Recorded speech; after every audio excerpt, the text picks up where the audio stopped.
Neither one unexpected, and for very different reasons, I think important. Certainly, Rite Aid, I think, will actually may be up, given that there has been opposition to the valuation that was being accorded it as a back-end way for Albertsons to be taken public. Excuse me, it is down. We did know, of course, that Sinclair and Tribune were in deep trouble, given the opposition of the FCC, going to an administrative law judge, the fact that they basically had, well, a lot of people seem to know that they still controlled those stations in question, apparently not the FCC for a while. But the question there is going to be about the lawsuit itself. Typically, you go to Delaware, you seek to actually close. In other words, force your acquirer to actually make good on their promise to buy you. But in this case, the deal's been terminated, so we want to see what they're seeking. Is it possible? I haven't seen the lawsuit.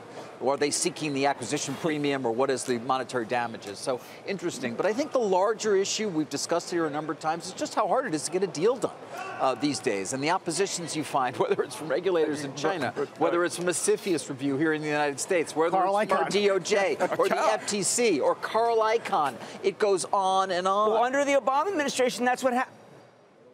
No, it's true. I'm sorry, I was in a time warp.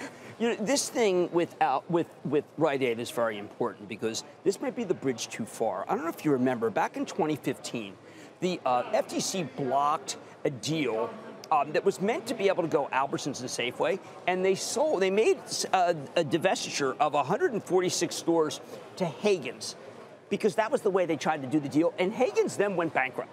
Right. So ever since then, they've been very mindful. You can't do any sort of cure by selling because they're afraid of Hagen's. And that's what held up Rite Aid the first time with Walgreens. Right. When they were trying to be acquired there. But I am recommending right now, right here, CVS, not CBS, because I know we're going to get to Backish Viacom, CVS as a buy on this, because I don't think Rite Aid I don't think they have the horses. They don't have the wherewithal to They don't have the horses. Well, does that same logic apply to Tribune's argument that Sinclair dragged their feet selling these other stations?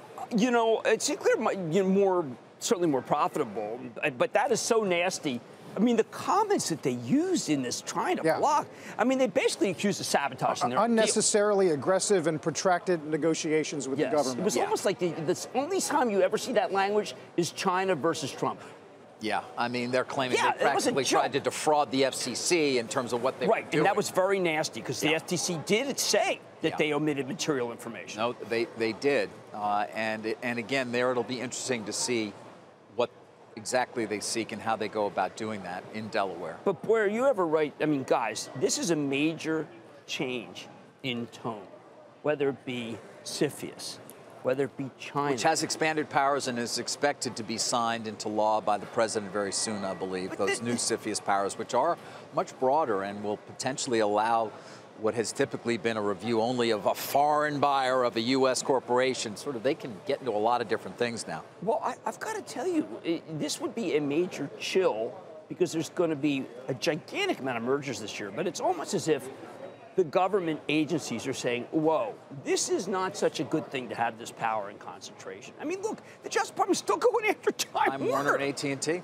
Yes, they are. So do you expect spreads to widen on announced deals, or volume to drop, or announcements to drop, or? You know, that's a really good question because of how much money was lost on NXP. Yeah. But I mean, NXP, by the way, never really recovered. It's still in the 90s. It's still, well, it could be a while. Yeah. You know, listen, what I hear, Carl, it's August. And so you've got a lot of bankers who are getting a little nervous because the big deals and perhaps the conversations that have taken place have quieted a bit because of concern on regulatory. And don't forget, of course, if you're a global company, there are implications for the current trade skirmishes that are going on for your business. Stuff that typically doesn't make our headlines every day is still going on at a pretty rapid pace. But it is certainly something to keep in mind, given how strong M&A has been and what an engine it's been for the stock market over time as well.